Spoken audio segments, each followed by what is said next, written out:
Hey, I'm Andrew with Riverbed Builders, and in today's video we're going to walk through our latest project.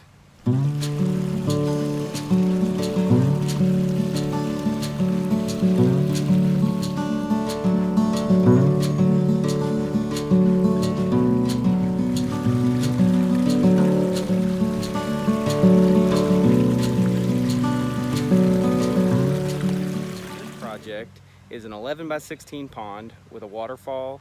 It has a bridge feature and it also has a jet, an underwater jet. It's a pretty cool little pond. It was a concept, so they had a existing pond. So the existing pond, like most ponds, became too small for the fish that they were keeping, and they were doing some other kind of landscaping and just decided that this was the time to really get the pond that they've wanted for a long time. And so we expanded the size. We made it a little bit deeper. We added some cool features like the jet, and then there's just some interacting aspects of it. So some shallow areas where you can put your feet in the water, and if there's little kids, they can also get in the pond and play around, and just made it a little bit more family oriented overall. So we are about halfway done with this pond build, and just want to show you some of the key features of what this pond is going to be like, and just let you see it without any water in it, just so you can get an idea. So one of the key things here was this awesome Pennsylvania blue Flagstone bridge going out across the pond. Just gives you this feel like this is a path through the woods, and we needed to connect these steps over here. So there used to be a sidewalk that came through here, and that was all removed and pulled out of the way, and but we still needed access to these steps. And this was all existing things, so we wanted to mold this project to the space to make it look like it was intentional, which just works out really well.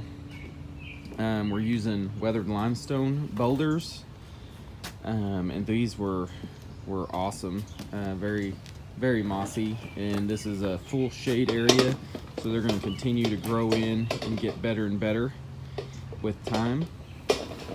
And it's really nice that the size of the boulders are able to stretch all the way down to the bottom, so it looks like this pond was just carved out of all these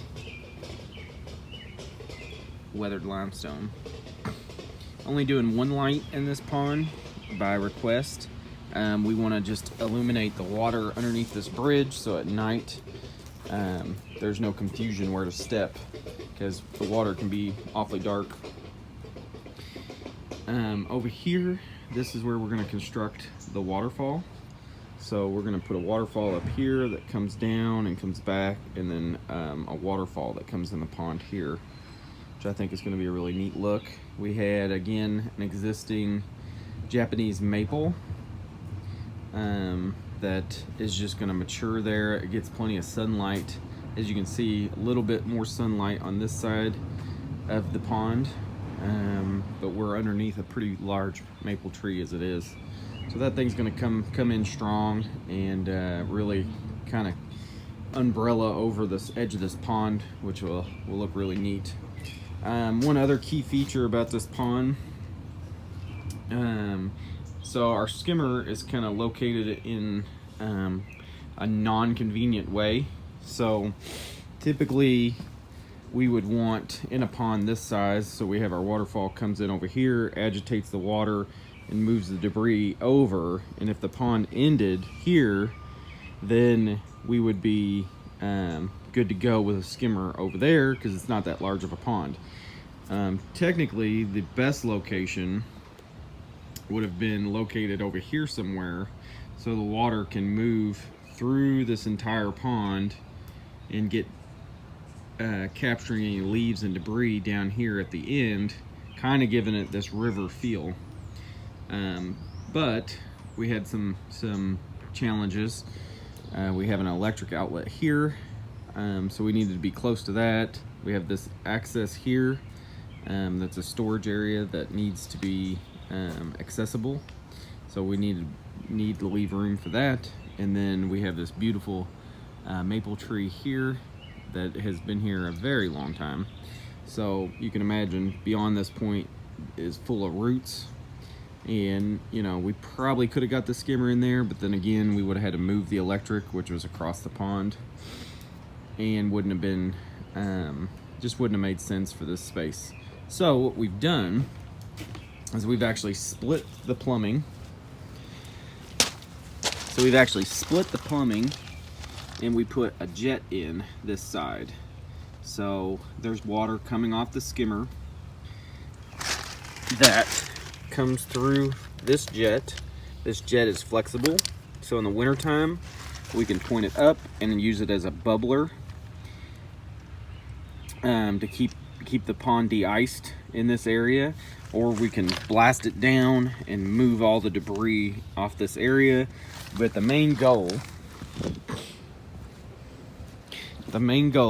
is to get anything that falls in this part of the pond pushed underneath this bridge over to the skimmer, because the skimmer is going to do a great job getting everything cleared off here, but it's just not going to have enough suction to suck water from this part of the pond all the way over into here.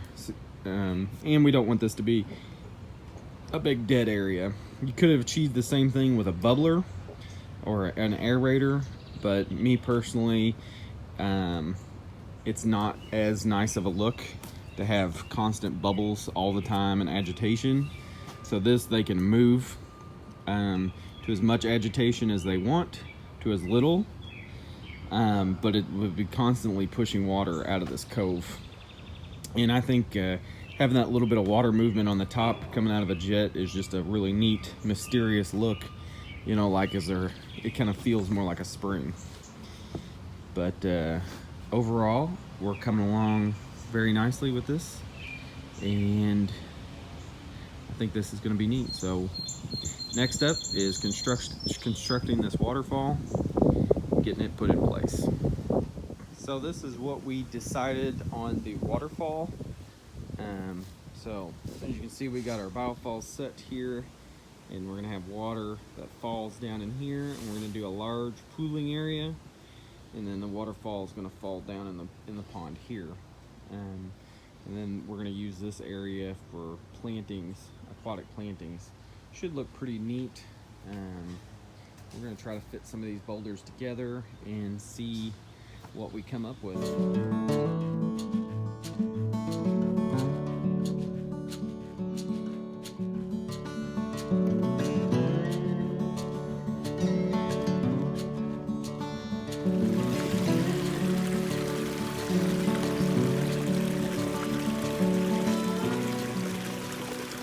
Well, this pond is finished, and I'm very satisfied with the outcome. I think it looks great. It's really fun to work in a mature landscape like this. They've been here 25 years and have had 25 years of growth on all the plants around this pond. So that really lets us geek out on all the little details and adding moss and all these little things that in a bare environment would not have as much impact. So I'm really satisfied and very happy with the outcome, and I hope you enjoyed it. And looks like I'm getting ready to get caught in the rain. So if you like this video, please like and subscribe, and I'll see you next week. Thanks.